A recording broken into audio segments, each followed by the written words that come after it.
Last year, I got my handicap from 9 to 4. In 2025, I'm getting down to scratch. I can't be having my mates lower than me. But this last year has been really, really useful to know what it takes to get your handicap lower. So let's play a few holes and let's go through it. Oh, 4-8. That's nice and steady. Lovely start. So shit. Not ideal. It's gone through the bush. Wasn't my best tee shot in the world, but now we've just got a nice up and down for par. Wrong side of the hole, Aaron. Imagine pulling a chip. That's not great. And this is why we need to get lower. And this is why we're talking about what to work on today. This will make me feel better. And that's why there's no pictures on the scorecard. You were just about to think that I was a complete and utter fraud. Now you realise I'm not. That's very nice, isn't it? That's more like it on the short stuff. So let's add a bit of context. 18 months ago, I decided I want to get better at golf and I want to compete at long drive. Ever since, my handicap's gone down 5 shots and I'm hitting the ball a lot further. Now, rule number 1 to why that is happening and how you can lower your handicap is what I like to call get the reps in, okay? I'm a personal trainer. I have been in the gym nearly 13 years now. It's all about getting the reps in, no matter whether you feel good or feel great or feel shit. You've got to get the reps in. And that's the same commitment you need to have with your golf game. Come up with a schedule that you're gonna practice, come up with when you're gonna hit golf balls on the range or on the course and commit to it. Pros hit the ball every day. I'm not saying you need to, because we all have lives and loads of different things to do. But ever since I've started and committed to hitting golf balls 4 times a week, all of a sudden, my game has drastically improved. That's the first thing that you have to accept. The reason why you're not getting better at golf is because you're simply maybe just not putting the time and the effort to actually work on your game. Right, come on, 4 iron, let's go. Punch it down there.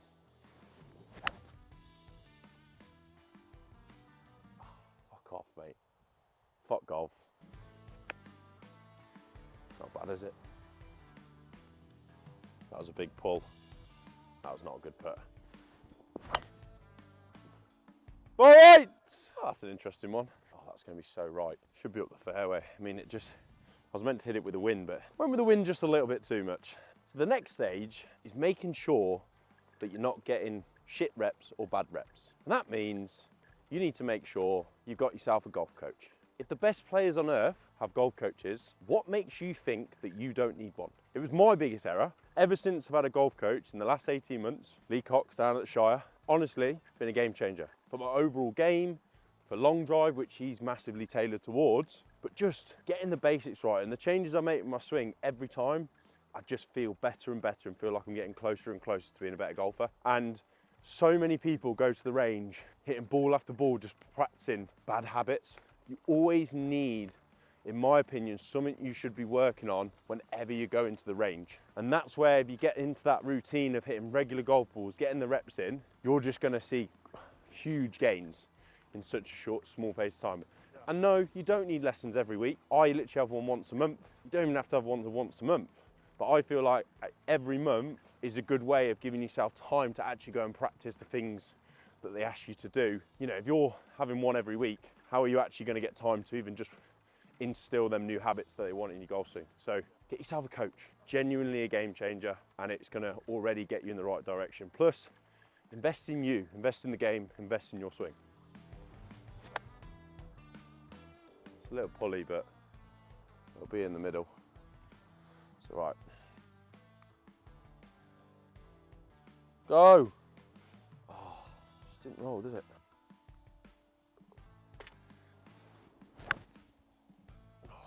Not very low, but it might do nicely. Oh, what a golf shot. Now the next thing is all about not falling in the trap most mid to high handicappers do, which is thinking they need to make more birdies. No. You need to prevent the high numbers. Golf is a game of how good is your worst shot. The biggest difference that I've made in 2024 is I actually probably made the least amount of birdies I've ever made, probably in the last few seasons. I even won an award with my mates of getting the least amount of birdies. But I actually made the least amount of double bogeys and above that I've made ever. And that is why my handicap moved down 5 shots. Nothing to do with purely I'm playing really good attack of golf and making loads of birdies. No, no, no. What you have to try and think is it's not about playing the spectacular shots. I can play every shot in the bag. That's half of my problem. That's why I sling it into OB all the time. But if you can actually reduce that, I guarantee you're going to gain yourself a few shots already. A bit slow today, aren't they? The winter greens are here. Some steady holes. See that right there? That's another par. Yeah. Last year, it was, or 2024, it was all about, well, the year before that actually, it was all about making eagles, but then making triples. Now, steady pars, mate. Just trickling through. Blood pressure's a lot lower. That's what it's about. That scores. That wins golf tournaments. Wind's off the left, so I'm going to try and play a nice high cut. Oh, just like that, baby. Woo! That'll do. I think it'll just move to the right side, but it's in play. You like that? Yeah, that was nice, wasn't it? Meanwhile, about to make an eagle. Oh my God, that's the worst golf shot in history. See how long it took to come down from the tree? That was awful. We talked about making smaller numbers on average, not making them big ones. And one of the biggest things that you can work on is your short game. Getting up and down. It still infuriates me every time I go to the range and I just see mid to high handicappers just belting balls and they don't go on the short range before they get in their cars. Why? I've done a video about it before. The number one thing that's going to make you a single figure golfer is getting a short game. And even if you get up and down 50% of the time, I guarantee you're going to save yourself around 5 shots. The pros get up and down like 80%, 75%, and they play on really tough courses. But if you can get up and down half of the time, your golf game is going to be so much better. Not to mention, you'll prevent them double bogeys, triple bogeys, and save them bogeys, and that makes a huge difference. But also, I think the big part of getting a good short game, which no one thinks about, is how it's so good for your mind. If you know you can get up and down and still save par or not make a big number, you just play way more relaxed. You don't put so much pressure on yourself to hit the middle of the green or to hit a flag because you know you can make a putt, you know you can make a chip. Stop investing so much time in just belting balls. Get yourself on the short range, get yourself on the putting green, and really get yourself some touch. I mean, that's not the greatest, but I've got myself a putt for birdie. Oh, stay up. Slow the greens, you can tell they're wet. Bit of steady golf, it's always nice. Got just over 150, I think, so we're going to take a wedge. Try and see if we can get it on the back tier. Oh, stay. Oh, it's so not. No, it's short left. So once you've really got your short game down and you can afford to actually now make mistakes with your golf game, it's now about minimizing them even more by improving your course management. Now, my course management is not the best. It still requires quite a bit of improvement. I'm a bit of a risk taker, which is great in certain scenarios, but it's not always great because you don't pick that percentage play. The biggest thing that has helped me though over the last year is thinking about actually, where am I aiming? What side of the green do I want to miss? What side of the green do I want to give myself the up and down? Like, if you're short-sided left, don't go left, aim right.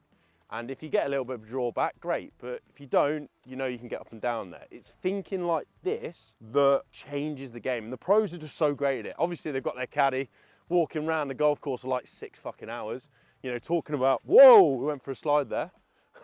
Talking about all the different risks they're going to pick, you know, getting their course maps out. But there is a reason they spend time doing that, because just knowing where you're going to miss, knowing how to work your way around the course is huge. And as you probably will find out and see as you play with lower handicap players, they seem to take more and more time on their shots, where when you see your mid to high handicappers, it's like, right, let's hurry up and hit it. Not even thinking about actually, what shot am I trying to play here?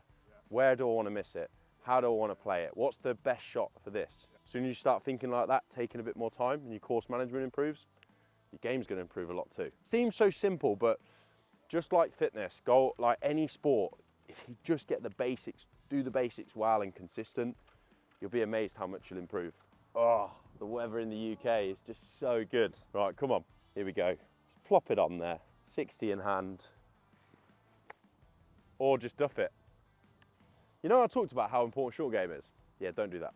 Don't do that. This is going in the hole. Big fox shit on the green, lovely. Size of that fox shit, Jesus. Oh! I went for it, just absolutely fired it. Oh, that's so annoying. Came out so hot. Look at the size of that. How big's that fucking fox? How big? How can you put that big lump on the green? Cameraman laughing in the zoom. You're hilarious. Yeah, by the way, if I look a bit weird right now, it's because we didn't bring an umbrella out and it started to rain, classic England, and we've got a bit of water on the lens. So I do apologise if the quality's not as we would normally expect. Now, the next part, to help your course management, to help all that we've just talked about, is having options off the tee. This one iron, I've chatted about it so many times before, has been a game changer for me. Yeah, driver doesn't, as we can see today, doesn't always go to plan, doesn't always stay on the planet, okay? So it's so important for me to have another option of something, especially in summer when the ball's rolling, it's going further as well, I can just pull something out and I'm like, this is gonna get me somewhere safe, all right? It just gives you options. So biggest problem with higher handicappers is they're just like, driver, gotta take driver. What? No, you don't. No, you don't. And the thing is, the more you learn to actually hit irons off the tee or other clubs off the tee, you grow your ability, you get better and better. And you look at pros on the tour, you know, obviously they're absolute weapons with their drivers, right? But at the same time, they're also very good at just notching down a 4-iron, hitting a 3-wood, hitting a 5-wood, hitting a hybrid. Buy into that. Give yourself another option off the tee. Guarantee your course management's going to be better. You don't always, it's easier to get in the dick measuring contest of let's just constantly hit driver. Trust me, I know, I'm a long driver. But if you actually want to score well, get yourself a shorter option, something that's more consistent. If you haven't liked this video already, fucking do it. Come on. Wind is actually off the left here, so I'm going to try and play a little draw into it. Hopefully it keeps it nice and straight. Oh yeah. Oh yeah. Sit down. It's actually not that bad, but it survived. It wasn't great. I'm going to play a little punch here. Like that. Sit down. Sit. Oh my God.